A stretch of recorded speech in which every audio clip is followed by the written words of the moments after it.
రామానాయుడు గారి అభినందన సభ అయితే మాట్లాడచ్చు, కానీ సంతాప సభలో మాట్లాడడానికి మాటలు రావు ఎవరికైనా. మాకు అసలు రావు.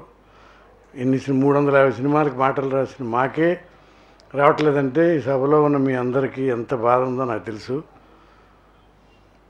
ఫస్ట్ మా బ్రదర్ ఏం మాట్లాడి నేను వినలేదు, తెలియదు. కానీ మాకు పరుచూరు ప్రదర్శన రామారావు పేరు పెట్టిన తర్వాత మద్రాసులోకి వెళ్ళగానే మమ్మల్ని కొడుకులా చూసుకుంది రామానాయుడు గారు, మా తమ్ముళ్ళలాగా చూసుకుంది కృష్ణ గారు మమ్మల్ని. రామానాయుడు గారు మాకు 5,000 అడ్వాన్స్ ఇచ్చారు ముందడి సినిమాకి. కథ రాసాము, బాబాయ్ గారికి నచ్చలేదు.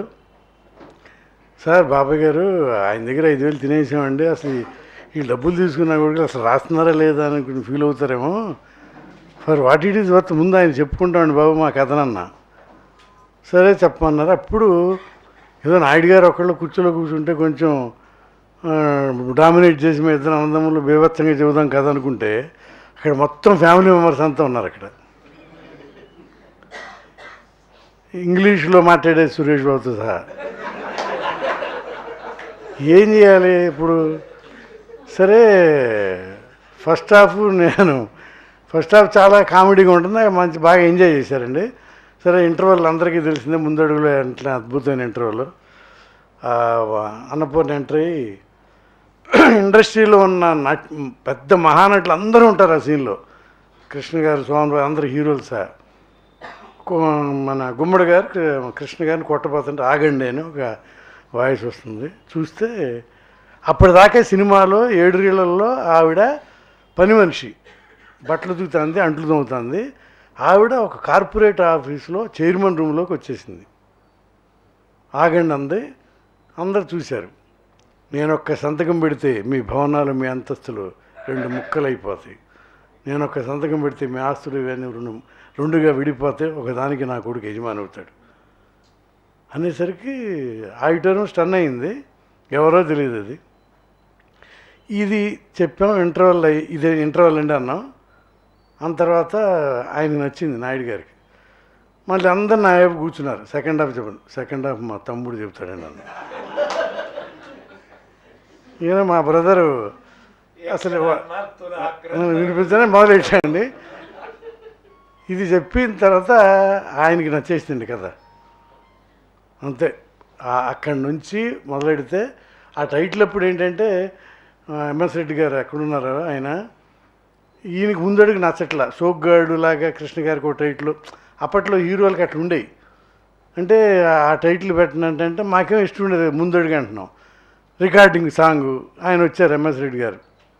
ఏంటి అంటే వీళ్ళు కొత్త వాళ్ళు ఏదో ముందడుగు అంటారండి అని అంటారు నాయుడు గారు. వాళ్ళు ఏదో నీ చేత ముందడుగు వేద్దామంటే నువ్వెందుకు వెనకడిగా వేస్తున్నావు అన్నాడు ఆయన. అస్సలు మీడియం అసలు ఆలోచించలే ఆయన, ముందడుగు అన్నాడు అంతే. అని ఒకసారి అట్ట ముందడుగు ఒక 5-6 వేసాడండి ఆయన. అంటే ఆయన ఎందుకంటే మేము ఇండస్ట్రీకి వెళ్ళిన కొత్త, మాకన్నీ ప్రతిదీ కొత్తగా వింతగా. మావాడేమో Telugu head of the department, vice principal. నేను అకౌంటింగ్ జనరల్ ఆఫీస్లో సెంట్రల్ గెజిటెడ్ ఆఫీసర్ని. మాకు బాగా జీతాలు అవి ఉండే, హోదా ఉండేది. అంచేత ఆ హోదా ఎక్కడికి పోతుందండి? ఓవర్ నైట్ గబాల్ని పోదు కదా. ఒక ఆఫీసర్ హోదా నాకు పోదు, హెడ్ ఆఫ్ ది డిపార్ట్మెంట్ హోదా మావాడికి పోదు. అంటే తెగించి మాట్లాడేవాళ్ళం. ఈ దాదాపు 45 సినిమాల దాకా అయిపోయింది మన దృశ్యం దాకా. ఆ దృశ్యం అప్పుడు మా పక్కన కూర్చొని చక్కగా మాట్లాడారు. మొన్న కూడా ఒక 4-5 రోజుల క్రితం నేను ఆయన దగ్గరికి వెళ్ళా. ఆయన పక్కన కూర్చున్నాను కాసేపు. ఆయన ఏదో చెప్పాలనుకున్నారు. ఆ తర్వాత నేను వెంకటేష్ బాబు సోఫాలో కూర్చుంటే లోపలికి డాక్టర్ తీసుకెళ్తే అన్నారు. మళ్ళీ నా దగ్గరికి వచ్చి నా ఎదురుగా కూర్చున్నారు. ఇలా అంటే నాకు కళ్ళం నీళ్ళు తిరిగి. ఎందుకంటే ఆయనతో ఒక 33 సంవత్సరాల నుంచి మాట్లాడుతున్నాం. ఆయన చెప్పేది నేంటో, నేను చెప్పేది ఆయన. ఇప్పుడు ఆయన ఏం చెప్పలేకపోతున్నాడే, ఇలాంటి పరిస్థితిని మనం చూడాలో భగవంతుడా అనుకుని బాధ వేసింది. కానీ నేను తిరుమలలో ఉంటే ఆ తిరుమలలో దేవుణ్ణి చూసుకుని రాగానే ఆ మధ్యాహ్నానికి వార్త చెప్పారు. చాలా బాధ వేసింది. అక్కడి నుంచినే ఒక వెంకటేశ్వర స్వామి కోరుకున్నా, స్వామి నువ్వు చాలా గొప్ప దేవుడివి, ఒక మహానుభావుడు, వార్త ఇప్పుడు విన్నాను, డైరెక్ట్గా స్వర్గానికి తీసుకెళ్ళిపోయిన ఆత్మ శాంతించాలని మనసారా కోరుకున్నాను. అక్కడ నాయుడు గారు మన మధ్య లేకపోవటం మనందరికీ చాలా బాధాకరమైన విషయం. బిగినింగ్ స్టేజ్లో తిరుపతిలో 80వ సంవత్సరం ఆ ప్రాంతంలో నాయుడు గారికి డిస్ట్రిబ్యూషన్ ఆఫీసులన్నీ నవేగా ద్వారా రిలీజ్ చేసేవారు. ఆ టైంలో సీడెడ్లో విజయ పిక్చర్స్ ద్వారా సినిమా రిలీజ్ చేయడంతో ఆ రోజుల్లో దేవత అనే సినిమా 90,000 రూపాయలు నేను తిరుపతి హైర్ చేస్తే ఆ రోజుల్లోనే నాకు దగ్గర దగ్గర ₹1,00,000 1,20,000 పైన మిగిలింది. రిలీజ్కి 3 రోజుల ముందు మా థియేటర్కి ఒక 430-40 పోస్టర్లు వచ్చాయి. 2 రోజుల ముందు 2వ వారం పోస్టర్లు వచ్చాయి. అంటే సినిమా అంటే ఒక ఫ్యాషన్తో ఎన్నో సంవత్సరాలు 76 నుంచి చిన్నప్పటి నుంచి ఉన్నా 80వ సంవత్సరం హైర్ చేసిన సినిమాకి 2వ వారం పోస్టర్ రిలీజ్ కాకముందు మా థియేటర్కి 430-40 పంపించారు ఆయన. బండలు ఓపెన్ చేసి మా కుర్రాడు తెలిస్తే దాంట్లో రిలీజ్ పోస్టర్లు ఆల్రెడీ వచ్చాయి. ఇంత పెద్ద బండలు మళ్ళీ ఏంటి వచ్చిందనంటే నేను హైర్ చేసిన పోస్టర్ల మీద ఆయనకుండే ప్రేమ. ప్రతి సినిమా రిలీజ్కి కొండకు వచ్చేవారు, ఖచ్చితంగా మేము ఆయన కలిసేవాళ్ళం. ఆయనకి పుత్తూరు దగ్గర వడమాలపేట దగ్గర రైల్వే బ్రిడ్జి ఒకటి ఉంది. అక్కడి నుంచి కానీ పోస్టర్ కనబడకపోతే అది ఎవరి సినిమా అయినా కానివ్వండి ఖచ్చితంగా అడిగేవారు. ఇప్పుడు రామానాయుడు గారు తీసిన సినిమానే కాదు, బయట వాళ్ళ సినిమా అయినా సరే మీరు ఎందుకు దాన్ని సరిగ్గా చేయలేదు పబ్లిసిటీ. అసలు ఆయన దగ్గర చాలా నేర్చుకోవాలి. అది చూసిన తర్వాతే నేను పబ్లిసిటీ అంటే ఎలా అంటించాలి అనే దాని మీద కూడా సపరేట్గా నేను ఒక 10 మంది మనుషులను పెట్టుకొని నాయుడు గారి కోసంగానే ప్రత్యేకంగా అన్ని తిరుపతి చుట్టుపక్కల ఆయనకి తిరుపతి ఒక ప్రత్యేకమైన నమ్మకం. అందరికీ నమస్కారం. ఇన్నేళ్ళుగా తెలుగు ఫిల్మ్ ఇండస్ట్రీ అందరూ మీరు చూపించిన ప్రేమ చాలా థ్యాంక్స్ అండి. To be honest, he doesn't love many things, but he used to love only the film industry.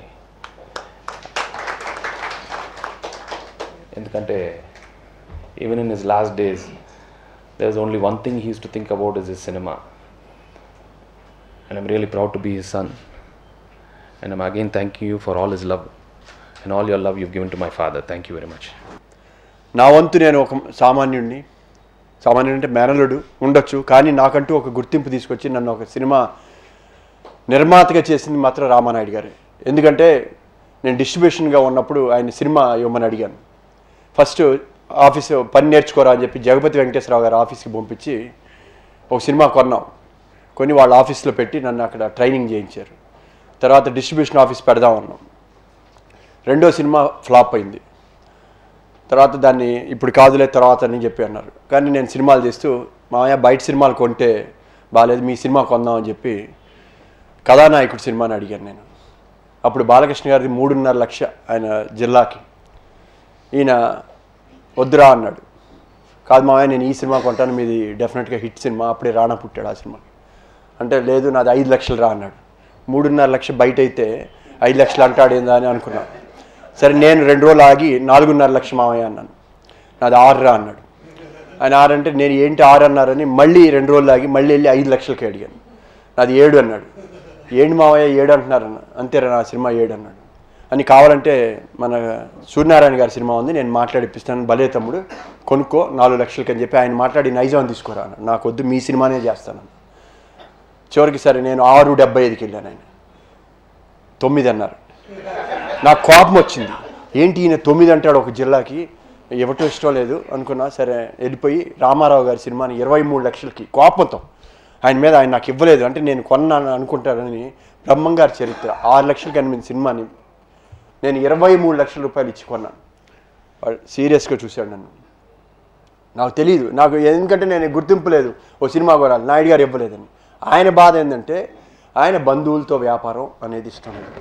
ఒకవేళ సినిమా తీసి నష్టపోతే మళ్ళీ నేను వాడు వచ్చి నా దగ్గరికి బాధపడతాడు, వానికి ఎందుకు నష్టపో అని మన శ్రేయస్సు దృష్టిలో పెట్టుకొని ఆయన కావాలని ఎక్కువ రేట్ చెప్పి నన్ను కొనకుండా చేయాలనే ఉద్దేశం తప్పితే ఆయనకి నాకు ఇవ్వకూడదు లేకపోతే నా దగ్గర ఎక్కువ డబ్బులు తీసుకుందామని కదా ఆయన ఆ ఉద్దేశంతో చెప్పిన తర్వాత నాకు తర్వాత ఓకే ఒరే వద్దురా, ఎప్పుడు రా వద్దు, నీకు నష్టం వచ్చి మళ్ళీ నన్ను దానికి వస్తావు, నీకెందుకు నష్టం రావాలి, నువ్వెందుకు బాధపడాలి, తర్వాత నాకు సెంటిమెంట్ ఉందిరా, నేను ఏదైనా సినిమా బయటకు అమ్మితే ఆ సినిమా నష్టం వస్తుంది, నేను అట్టు పెట్టుకుంటే బెటర్, మళ్ళీ మీరు కష్టపడకూడదు అనే ఉద్దేశంతో ఆయన ఎప్పుడు బంధువులతో వ్యాపారం వద్దు అని చెప్పేవాడు.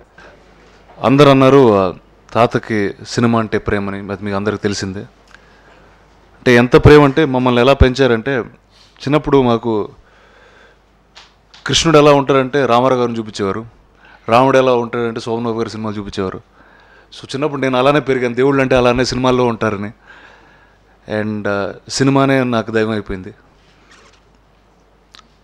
నిజం చెప్పాలంటే నేను నాస్తికుడు, నేను ఎప్పుడు దేవుడిని నమ్మలేదు, ఎందుకంటే దేవుడికి ఒక రూపం లేదని. కానీ ఈరోజు అర్థమైంది ఎందుకంటే నాకు దేవుడు అంటే ఇలానే ఉంటారని నాకు ఇప్పుడు అర్థమవుతుంది.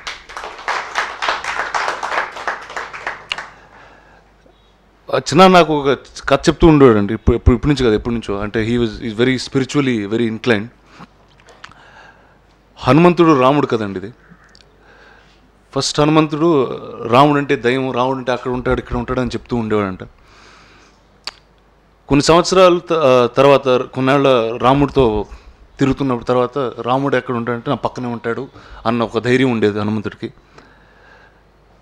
తర్వాత కొన్నాళ్ళ తర్వాత రాముడు ఎక్కడ ఉంటాడంటే ఇక్కడ గుండెల్లో ఉంటాడని అన్నారండి. సో ఈ రాముడు నాకు నా గుండెల్లోనే ఉంటారు ఇప్పుడు. నాకు చాలామంది చాలా మాట్లాడారు. అండ్ తాతతో పనిచేసిన ఒక వ్యక్తి నాకు ఒక ఈమెయిల్ పంపించారండి. నేను అది నాకు తెలిసి ఒక 20-30 సార్లు చదివాను అదే మెయిల్ మళ్ళీ. అండ్ అందులో ఆఖరి అక్షరాలు sums up everything that you all said. He said, your grandfather does not belong to you only, he belongs to the world. May his soul rest in peace. And that's all I have. Want to thank everybody and thank you for having this. Thank you.